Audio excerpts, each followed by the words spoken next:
오늘은 3.1운동 100주년을 기념하겠다고 지난주에 말씀을 드렸습니다. 올해 3.1운동 100주년이고 그래서 국가적으로 사회적으로 많은 행사들이 있었지요. 근데 여러분 이것을 보면서 좀 특이점이 있다는 것을 발견하셨습니까? 그 특이점이 뭐였냐면요. 그 개신교회가 특별히 국가에 많은 행사가 있는데 특별히 3.1운동 기념에 앞장서고 있다는 것을 아마 여러분 느끼셨을 거예요. 이 중랑구 그 대로변에 가보다 보면 지금 가로수에 여러 가지 배너가 달려 있는데 한쪽에는 태극기가 있고 한쪽에는 민족대표 33인 중에서 기독교 대표자들의 얼굴이 그렇게 지금 덜려 있습니다. 그래서 왜 그 국가의 여러 가지 행사 중에서 개신교회는 3.1운동에 대해서 특별히 더 관심을 갖고 특별히 그것을 더 기념하는 것일까요?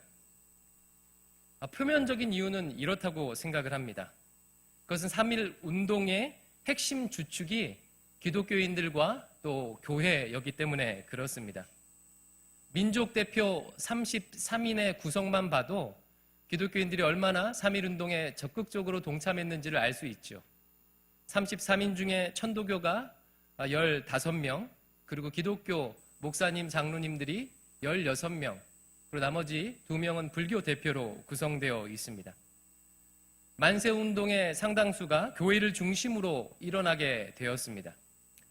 따라서 3.1운동은요, 한국교회가 시대적 사명을 다한 자랑스러운 사건 중에 하나이죠.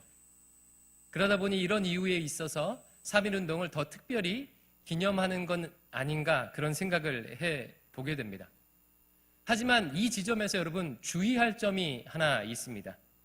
만약 이런 표면적 이유에 집중하여 기념하게 되면 아니함만 못할 수도 있습니다. 세상을 향해서 우리가 이런 메시지를 던져주게 되는 것이죠. 기독교가 과거 100년 전에 이렇게 대한민국 역사에 기여했다. 교회가 이렇게 헌신했다. 그리스도인들이 이 나라를 위해서 이렇게 헌신했다고 하면서 자기 과시나 자랑으로 끝날 수가 있습니다. 개인적인 차원에서 따지면 내가 옛날에 어땠는 줄 알아? 라는 메시지로 세상에 비춰줄 수 있다는 것이죠. 따라서 저는 여기 계신 대가원교회 청년들은 이 3.1운동을 기념하면서 한 걸음 더 나아가야 된다고 생각합니다. 우리가 3.1운동을 기념하는 이유는 무엇이어야 하냐면 교회가 또는 신앙인이 어떻게 시대적 사명을 책임을 감당해야 하는지 그리고 감당할 수 있는지 보여주는 예시가 되고 교훈이 되는 사건이 3.1운동이기 때문에 그렇습니다. 이런 관점에서 3.1운동을 기억하고 기념했으면 좋겠습니다. 3.1운동은 신앙인이 어떻게 시대적 역사적 책임과 사명을 감당해야 하는지를 아주 구체적으로 보여주는 그런 예시가 된다는 거예요. 이런 이유로 기념할 때 그 사건을 통해서 우리는 오늘날 조국교회의 모습과 성도인 내 자신의 삶을 돌아보게 되고 즉 반성하게 되고 또한 2019년도 한국 땅에서 교회와 성도가 이 시대적 아픔 앞에서 어떻게 살아야 하는지 배울 수 있게 되는 것입니다. 그래서 여기 계신 청년들, 성도님들은요, 이 3.1운동을 바라보면서 마음속에 이런 질문이 하나님 앞에 있으면서 좀 생각하고 바라봤으면 좋겠어요. 주님, 제가 2019년도 대한민국 땅에서 어떻게 살아야 합니까? 사상적으로는 포스트 모더니즘이 그리고 상대주의가 개인주의가 만연하고 남북이 여전히 대치하고 있고 사회적 갈등, 남녀 간의 성별 간의 갈등, 세대 간의 갈등, 지역 간의 갈등, 빈부 간의 갈등, 이념적 갈등이 치열한 이 2019년도 상황에서 조국교회가 또 신자된 죄가 어떻게 이 시대를 살아야 합니까? 라는 그 질문을 가지고 3.1운동을 바라봤으면 좋겠다는 것입니다. 이렇게 하나님 앞에 질문할 때 하나님께서는요, 바로 역사 계시로 보여준 것이 이런 질문에 대한 대답으로 역사 계시로 보여준 것이 3.1운동 당시 한국 교회의 모습이라는 것이죠. 짧은 시간 안에 그 많은 이야기들을 다 나눌 수 없습니다. 저는 이 말씀을 준비하면서 하나님 앞에 제가 바라는 기도 제목은 한 가지였어요. 청년들이에게 마음속에 동기부여하는 것이요. 조금 전에 말했던 그 마음을 가지고 하나님 앞에 그와 같은 질문을 할 수 있다면 하나님, 오늘 설교의 결과로 너무 좋겠습니다. 우리 청년들에게 이런 마음을, 이런 질문을 갖도록 좀 은혜를 베풀어 주시옵소서라고 기도했습니다. 그러면 어떻게 3.1운동이 그런 모델이 될 수 있는지를 우리 하나둘씩 살펴보겠습니다. 먼저 3.1운동과 관련된 역사적 사실을 좀 살펴봐야 될 텐데, 여러분 3.1운동은 무엇입니까?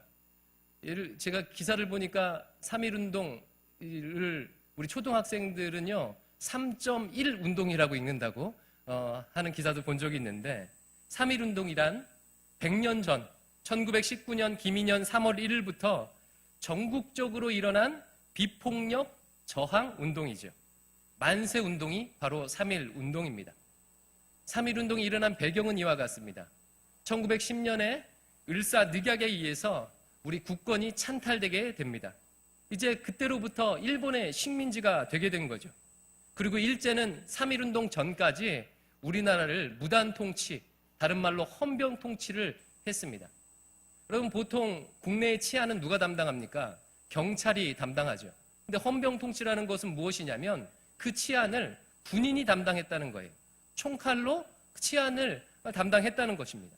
그러니까 얼마나 폭정과 폭압으로 우리 민족을 약 10년여간 그렇게 다스렸는지를 알 수가 있는 것이죠. 그러다 보니까 그와 같은 헌병 통치가 있던 10여 년 기간 동안에 국내 안에서는 이렇다 할 독립운동이 없었습니다. 많은 지식인들과 독립운동가들이 만주로, 상해로, 북간도로, 하와이로 피신을 떠나서 해외에서 독립운동을 꿈꿨던 그런 시기였어요. 그런데 이런 즈음에 1918년 1차 세계대전이 끝나게 됩니다. 그리고 승전국들이 모여서 패전국과 또 식민주 국가의 처우 문제를 논의하게 되는 그런 장이 열리게 되는데, 그때 미국의 대통령이죠. 윌슨 대통령이 소위 민족 자결주의라는 원칙을 내세우게 됩니다. 여러분 아마 역사책에서, 사회책에서 이것을 보셨을 텐데, 민족 자결주의가 무엇입니까? 어떤 민족이든지 스스로 자기 민족의 결정권을 가진다라는 거예요. 그리고 그렇게 해주자는 거예요. 이와 같은 소식이 알려지자 국내외에 있던 독립운동가, 한국인들에게 어떤 소망이 생겼겠어요? 아, 우리 민족의 미래를 스스로 결정할 수 있겠구나 라고 하면서 독립에 대한 소망을 꿈꿀 수 있게 되었다는 거예요. 우리 민족도 이제 국제적으로 독립을 인정받을 수 있게 되겠구나라는 그런 소망이 생기게 됐어요. 근데 이때 당시 중국의 상해에서 여운형 선생님이 계셨습니다. 이 여운형 선생님은 독실한 크리스찬이죠. 그는 교회를 개척해서 세우기도 하고 가문을 전도하기 위해서요 정말 노력했던 그런 분이에요. 이분이 도산 안창호 선생님의 강연을 듣고 독립운동에 투신하게 됩니다. 이 도산 안창호 선생님은 너무나도 잘 아시죠. 저희 집에 와보신 분은요, 저희 집이 이제 벽에 이렇게 액자가, 가족 사진이 걸려 있는데 뜬금없는 사진이 하나 걸려 있는 걸 보신 분 계신가 모르겠어요. 그 뜬금없는 사진이 뭐냐면 도산 안창호 선생님의 사진입니다.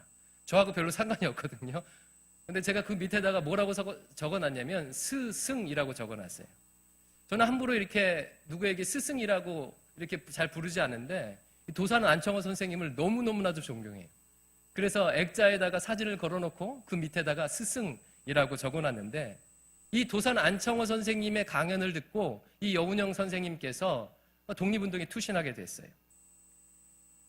그리고 그 신한 청년당을 만들어서 독립운동을 하게 됩니다. 근데 마침 그때 상해에 있을 때 그 윌슨이 민족 자결주의를 전파하기 위해서 특사로 찰스 크레인이라는 사람을 그 상해로 보내게 됩니다. 그리고 그의 연설을 듣고 여운형 선생님이 감동을 받고요. 연설 후에 이 찰스 크레인이라는 사람을 만나요. 그리고 얘기하다가 이런 약속을 받아요. 만약 당신 나라에서 민족 대표가 파리 강화회의에 와서 조선의 독립에 대해서, 조선 민족의 그 독립에 대해서 얘기하게 된다면 그것을 주선해 주겠다라고 약속을 받습니다. 그러니까 여운형 선생님께서요 얼마나 좋겠어요. 아, 민족 대표를 보내서 파리 강화에서 그 국제적으로 우리의 독립을 인정받아야 되겠구나라는 소망을 갖게 된 거예요. 그래서 김규식 선생님을 파송합니다. 이 김기죽 선생님은 나중에 대한민국 임시정부의 부주석까지 하게 되죠. 이분은 왜 갔냐면 영어를 굉장히 잘해요. 언더우드 선교사님의 비서셨어요. 독실한 크리스찬이죠. 그래서 이분을 거기에 이제 파송하기로 결정했습니다. 근데 한번 생각해 보시죠. 문제가 있는 거예요.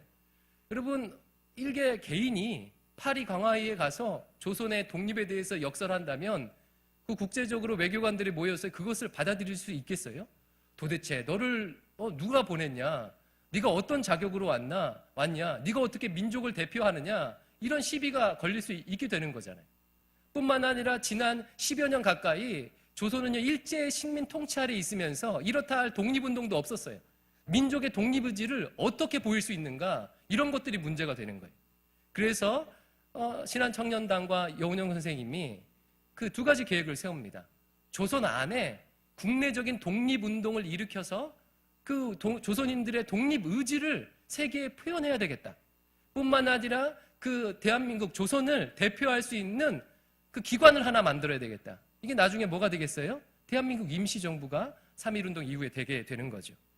그래서 신한청년단을 중심으로 조선 안에 독립운동이 일어날 수 있도록 국내의 다양한 사람들을 접촉합니다. 근데 문제는 많은 그 명망가들을 접촉했는데요. 민족 대표가 되겠다는 것을 꺼려하는 거예요. 다들 한결같이 꺼려하는 거예요. 심지어는 그래서 누구한테까지 요청을 했냐면 그 이완용 있죠. 을사오족 중에 한 명. 이완용에게까지 민족 대표가 되게 해달라고 그렇게 요청했다는 그런 기록도 있습니다. 결국 여러 가지 노력이 숲으로 돌아가고요. 그때 당시에 숲으로 돌아갔지만 종교인들이 적극적으로 반응을 했어요. 종교인들이 가지는 특징은 전국적 조직을 가지고 있다는 것입니다. 10년 동안 일제의 통치에 있었기 때문에요. 일제 허락이 없이는요. 어떤 단체와 모임도 전국적 조직을 가질 수 없어요. 하지만 종교단체는요. 나름의 노회, 총회 뭐 이런 것들을 가지고 있었죠. 그래서 이 종교인들이 반응을 하게 됩니다. 동학의 후예들이 세운 천도교, 수장이 손병희 선생님이죠. 그래서 그 손병희 선생님을 중심으로 천도교 대표들이 민족 대표 33인에 참여하게 되고 기독교권 안에는 오늘 여러분들께서 이렇게 찬양했잖아요. 남강 이승훈 선생님. 남강 이승훈 선생님, 이분도 참 오산학교를 세운 훌륭하신 분인데요. 이분도 안창호 선생님의 연설을 듣고 감동을 받고 독립운동에 투신하신 분이에요. 이 남강 이승훈 장로님, 이 이승훈 선생님께서 기독교 지도자들 대표들을 만나서 민족 대표가 되달라고 이렇게 다리를 놓게 됩니다. 그래서 결국 천도교 15명, 기독교 16명, 불교 2명의 민족 대표 33인이 구성이 되게 돼요. 그리고 독립운동을 하기로 약속을 잡고 이렇게 거사를 준비하죠. 이 사이에 에피소드가 정말 많아요. 정말 재밌는 에피소드가 많은데 몇 가지만 얘기하자면요. 왜 하필이면 3월 1일이었을까요? 3월 3일이 고종의 장례식이 예정되어 있었어요. 고종이 소천하시고 나서 3월 3일 장례식이 예정되어 있으니까 많은 사람이 그 수도로 모일 거 아니에요? 그러니까 그때 거사를 하자라고 3월 3일을 계획을 했습니다. 근데 천도교회에서요. 어떻게 장례식 때 그런 독립운동을 할 수 있는 것이냐? 조선의 예법에 어긋난다 해서 그 전날 하자. 3월 2일 날 하기로 했어요. 근데 3월 2일은 마침 주일이었어요. 그러니까 기독교에서 주일날 할 수 있습니까? 예배드려야지. 아니다. 우리 그 전날 하자 해서 3월 1일 날 독립운동을 하기로 결정을 했습니다. 그리고 이제 독립선언서를 작성해야 되죠. 이 가운데도 에피소드가 많은데요. 독립선언서는요. 당대 대표적인 문호였던 최남선 선생님께서 그 기초를 놨죠. 근데 안타깝게 이분은 나중에 친일로 돌아서게 됩니다. 그래서 독립선언문 여러분 오늘 나눠드렸는데 4페이지 한번 딱 이렇게 펴보세요. 4페이지 펴보시면 민족대표 33인의 이름이 기록되어 있습니다. 퀴즈를 하나 낼게요. 이 이름의 순서는 어떻게 했을까요? 여러분 이름의 순서 중요하잖아요. 이것 때문에 에피소드가 하나 있었어요. 이름의 순서로 인해서 민족 대표들끼리 좀 의견이 막 갈렸습니다. 그러자 남강 이승훈 선생님께서 뭐라고 했냐면 순서는 무슨 순서입니까? 이 순서는 죽는 순서입니다 하면서 제안을 하나 했는데 천도교 대표, 장로교 대표, 감리교 대표, 불교 대표 이름을 먼저 4사람을 쓰고 그 다음에 나머지는 가나다 순, 기억, 니은, 디귿 순으로 그렇게 합시다 라고 했어요. 채택이 됐을까요? 안 됐을까요? 부분 반영됐어요. 부분만. 그래서 첫 번째 4명의 이름은요. 손병희 선생님은 천도교 대표, 길선주 장로님, 평양 대부흥의 주역이죠. 길선주 목사님은 장로교 대표, 이필주 목사님은 감리교 대표, 그리고 백용성 선생님은요 불교 대표, 그리고 나머지는요 기역, 니은, 디귿 순으로 가는 것 같은데 중간에 순서가 좀 달라요. 이렇게 또 정했습니다. 또 이것을 건의서로, 일본을 향한 건의서로 할 것인가 선언서로 할 것인가 논쟁이 있었고, 이제 선언서로 하기로 하고 3월 1일 날 거사가 진행됩니다. 그래서 탑골공원에서 모여서 이제 독립선언서를 낭독하고 독립운동을 하기로 했어요. 그런데 이 민족대표 33인이 안 나타난 거예요. 그날 오전에 계획이 변경됐어요. 만약 거기에 나가서 이것을 하게 되면 유혈 사태가 일어날 수 있다. 그렇게 이제 얘기를 해서요. 그 탑골 동원회로 가지 아니하고요. 그리고 그 당시 이제 인사동에 명월관이라는 그 음식점이 있었습니다. 명월관의 별관인 태화관에서 그곳에서 33인이, 근데 33인 다 모이지도 못했어요. 29명이 모여서 이 독립선언서를 낭독을 하고 그 민족대표 33인은 바로 경찰에 자수를 하게 됩니다. 근데 탑골공원에 기다리고 있던 사람들은 이게 안 나타나는 거예요. 한참 기다리다가 안 나타났더니 그러니까 정재홍이란 분이요. 그 독립선언서를 들고 탑골공원 팔각정 위로 올라갑니다. 그리고 독립선언서를요. 단상에서 낭독하게 돼요. 그리고 그때부터 만세 운동이 이제 일어나게 되는 거죠. 대한독립 만세!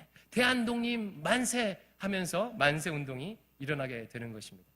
그럼 독립선언서 다시 한번 펴보세요. 첫 문장만 우리 같이 한번 읽어볼게요. 첫 문장.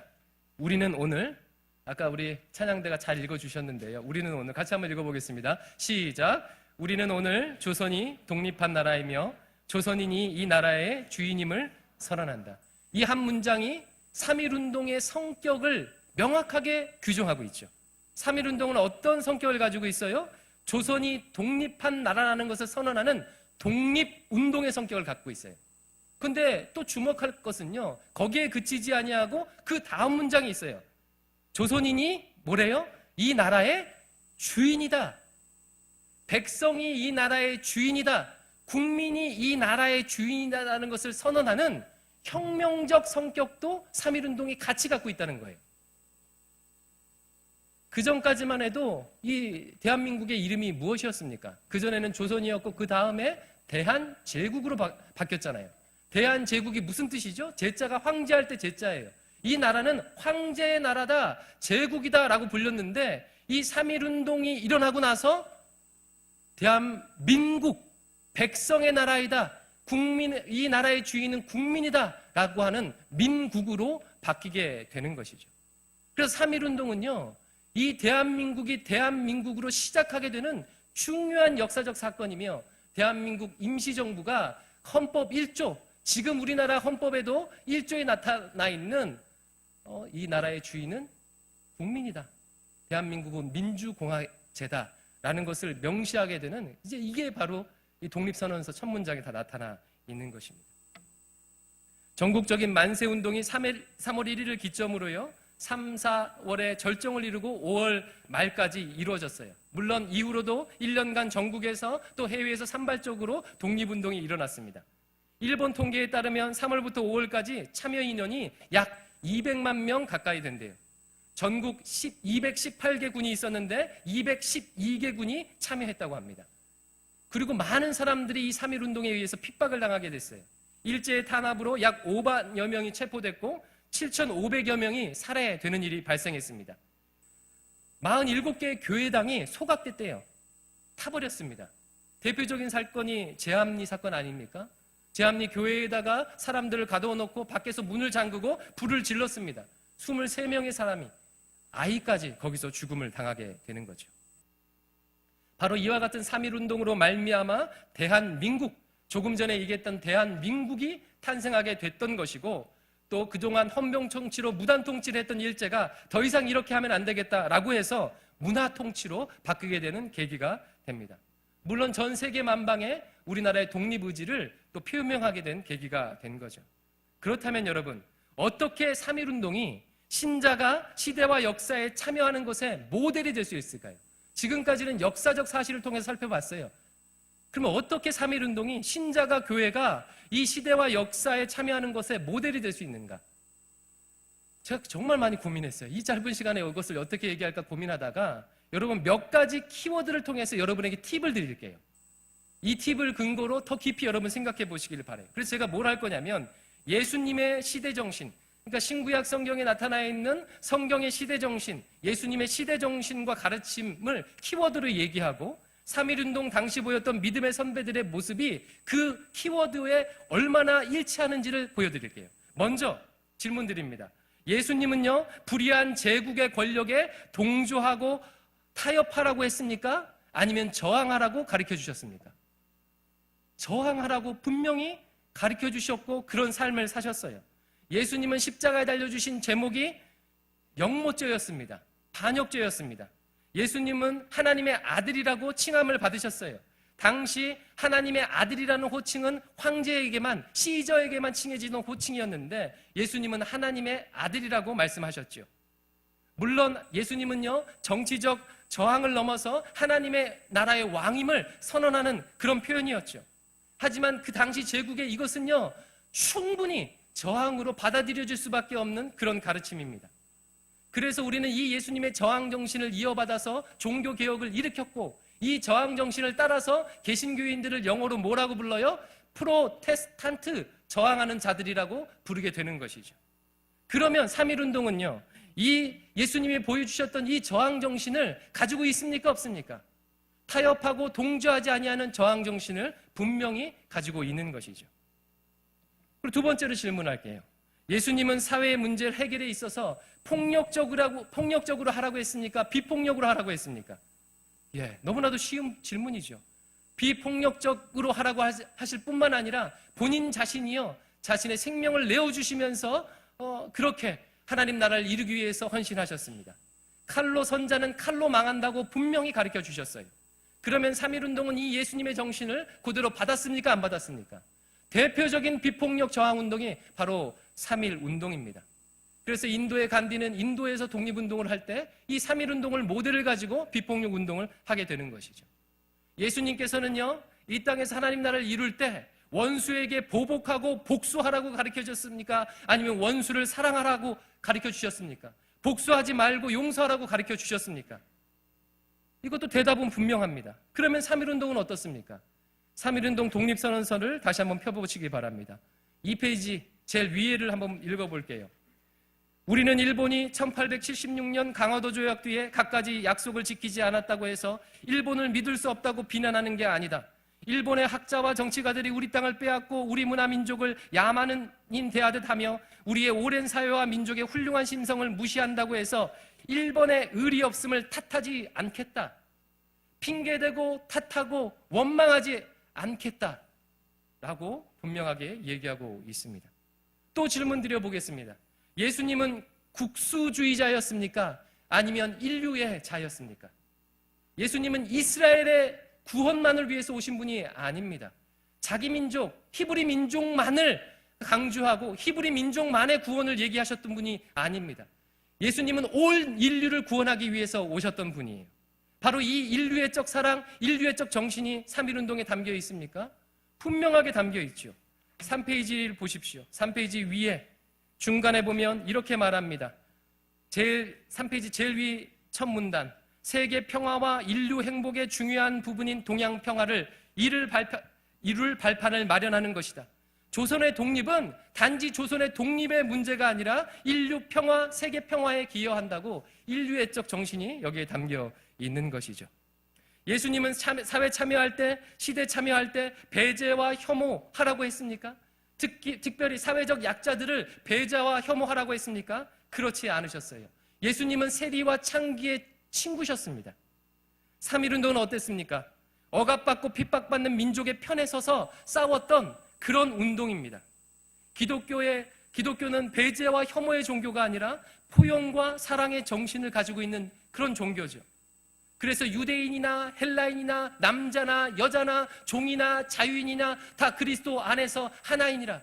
심지어는 너희 모두가 다 어떤 피부색깔, 어떤 경제적인 차이와 상관없이 하나님의 형상을 가진 존귀한 존재라고 얘기하는 것이 바로 기독교 정신입니다. 3.1운동 안에 이것이 담겨 있는 것이죠. 예수님께서는 이 땅에 하나님 나라를 이룰 때 희생과 섬김으로 기득권을 누림으로 희생과 섬김으로 하라고 하셨습니까? 아니면 기득권의 누림으로 하라고 하셨습니까? 희생과 섬김으로 하라고 분명히 보여주셨습니다. 한 알밀이 땅에 떨어져 죽지 아니하면 한 알 그대로 있고 죽으면 희생하고 섬기면 많은 열매를 맺느니라.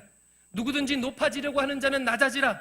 인자가 온 것은 섬김을 받으려 함이 아니요 오히려 섬기려 함이라. 희생과 섬김으로 하나님 나라를 이룰 것을 얘기합니다. 3.1운동은 어떻습니까? 명확하게 보여주는 사건이에요. 조국을 위해서, 핍박받는 동포를 위해서 자기 자신의 목숨을, 전 삶을 온전히 내어주는 그런 사건이죠. 이런 의미에서 3.1운동이, 그리고 3.1운동 당시 보여주었던 한국교회와 믿음의 선배들의 모습이 어떻게 이 시대에 우리가 살아야 하는지를 보여주는 모델이 된다는 그런 의미입니다. 3.1운동이란 역사 계시를 통해서 하나님께서는요, 우리가 이 시대에 어떻게 살아야 하는지를요, 분명히 보여주고 계시는 거예요.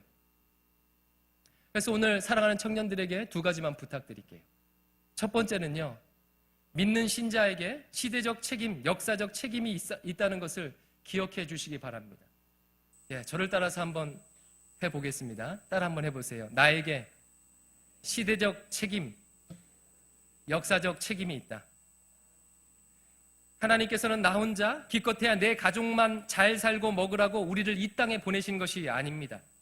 이 시대, 이 땅에서 하나님 나라를 이루라고 우리를 보내셨습니다. 사탄이 심어놓은 불의를 제거하고 하나님 나라의 공의와 사랑의 복음을 전하도록 우리를 이 시대와 이 나라에 부르셨어요. 바로 이것을 어디서 해요? 바로 이곳에서, 이때에 하라고 부르셨습니다. 오늘 본문이 뭐라고 합니까? 너희는 세상의 소금이다, 너희는 세상의 빛이다 라고 분명히 얘기하고 있습니다. 너희는 교회의 빛이다, 교회의 소금이다 라고 얘기하는 것이 아니라 너희는 세상의 소금이다, 너희는 세상의 빛이다 라고 얘기하고 있는 것입니다. 바로 내가 살고 있는 이 세상에서, 대한민국 땅에서, 이 시대에서 빛과 소금의 사명을 감당하라고 지금 성경은 말하고 있는 것입니다. 내가 시대적 역사적 사명이 있음을 어떻게 합니까? 저는 가장 큰 증거가요, 지금 내가 2019년도에 살고 있고 대한민국에 태어나 살고 있다는 것 그 자체가 내가 이 나라에, 이 시대에 부름받았다는 가장 큰 증거라고 저는 생각합니다. 아무 누구도 자신의 태어날 시기와 태어날 장소를 생각한 사람이 없습니다. 결정한 사람이 없습니다. 혹시 그렇게 태어나신 분이 있습니까? 태어나기 전에 하나님, 저는요 여러 나라 중에 대한민국 땅 태어날게요. 저는 여러 때가 있지만요 2000년도에 이 땅에 태어날게요 라고 선택한 사람이 없습니다. 우리는 하나님께서 우리를 창조하셨고 이때에 이곳에 태어나게 하셨다는 것을 믿음으로 고백하는 사람입니다. 바로 우리의 존재 형식 자체가 우리가 이 시대를, 그리고 이 땅에 대한 책임이 있음을 보여주고 있는 것입니다.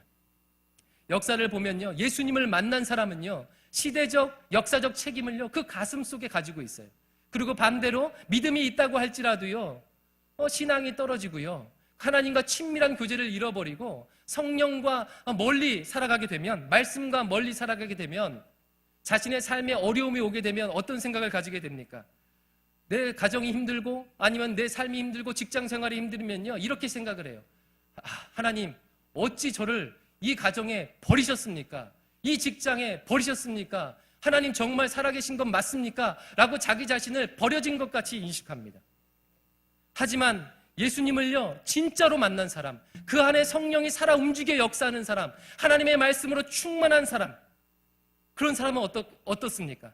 예수님께서 나를 모든 죄와 사망에서 건져주셨고 내게 영생을 주셨다고 믿는 자는 척박한 땅에 버려진 것이 아니라 심겨진 것이라는 것을 믿음으로 고백하게 되는 것입니다. 현재 고난은 장차 우리에게 나타날 영광과 좋게 비교할 수 없다고 확실하게 믿는 사람은 내가 이 땅에, 이 직장에, 이 가정에, 이 나라에, 이 헬조선에 버려진 것이 아니라 심겨진 것이라고 고백하게 됩니다. 내가 비록 이 땅에서 쓸쓸히 죽어도 다시 부활하여 영광의 몸을 입고 영원히 주님과 함께 왕노릇하게 될 것이라는 것을, 확실한 재림 신앙을 가진 사람은 이 땅에서 버려진 것이 아니라 심겨진 것이라고 믿음으로 고백하게 되는 것입니다. 사랑하는 청년 여러분, 우리는 버려진 것이 아니라 심겨진 것입니다.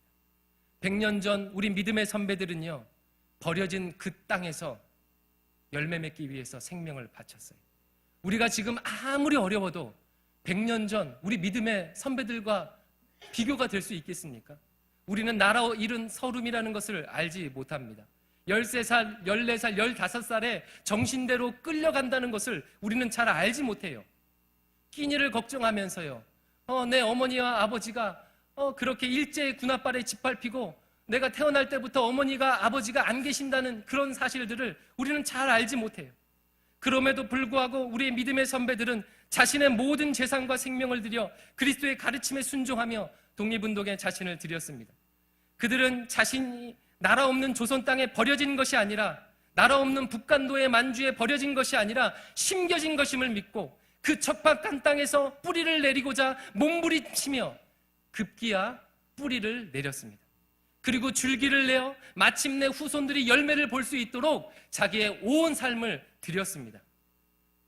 사랑하는 청년 여러분, 우리는 버려진 것이 아니라 숨겨진 것입니다. 삶의 길이는 상관없어요. 그래봤자 이 땅에서 몇 년 못 삽니다. 사람의 인생이 70이요, 강건하면 80이에요. 그것도 덧없이 날아가는 새와 같이 지나갑니다. 삶의 길이는 상관없어요. 부의 양은 상관없습니다. 그렇게 잘 먹고 잘 살아서 무슨 의미가 있겠습니까? 독실한 기독교 신자였던 유관순 열사는 18세 독립을 위해 목숨을 바쳤어요. 기독교인이었던 윤동주 시인은 27세에 목숨을 잃었습니다. 저는 서시를 볼 때마다요, 여러분, 서시는 그냥 읽으면, 배경을 모르면 서정시예요.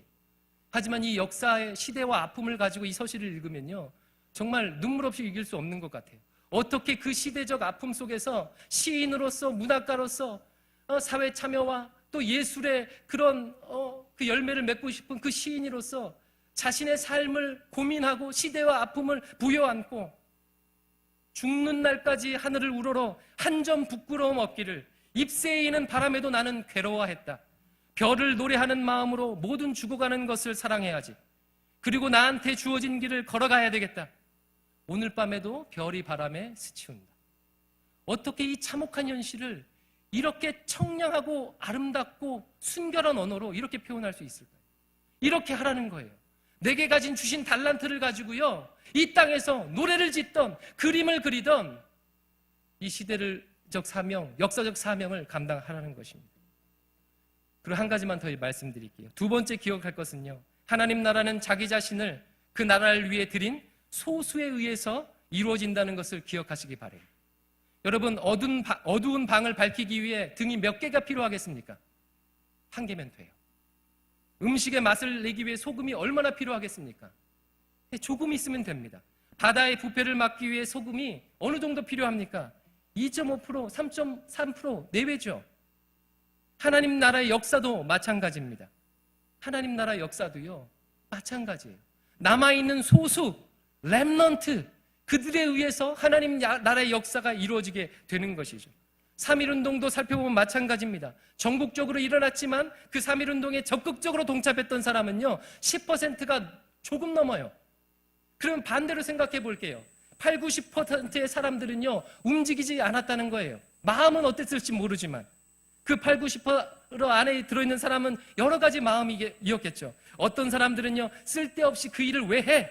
일제에 동조했고요. 하고 싶지만 마음이 무서워서 동참하지 않은 사람도 있었을 거예요. 먹고 사는 게 바빠서 강 건너 불근역 하듯 자기 삶에 빠져있는 사람도 있었을 거예요. 조용히 있다가 나중에 대세가 역전되면 그때 가서 나도 참여해야지, 이렇게 생각하는 사람도 있었을 것입니다. 하지만 역사는 누구를 기억하며 독립운동은 누구에 의해서 이루어졌습니까? 그 10여 %의 사람들. 3.1운동 참여자 통계를 보면 놀라운 사실이 있어요. 시기별로 다르지만 참여자 투옥자 중에서 그리스도인 비율이 20에서 30%가 됩니다. 근데 그때 당시 인구가 1600만이었고 기독교인들의 인구가 20만 조금 넘었으니까 1.5%, 1.6% 정도예요. 전체 인구 대비 1.5% 내의 기독교인들이요, 3.1운동에 참여했고 고초를 겪은 사람 중에 20, 30%가 기독교인이었대요. 조국교회 크리스찬 중 많은 사람들이 이거에 참여했다는 거죠. 심지어는 여성 피검자들을 보면 471명의 피검자가 있었는데 그 중에서 309명이 기독교 여성들이었어요.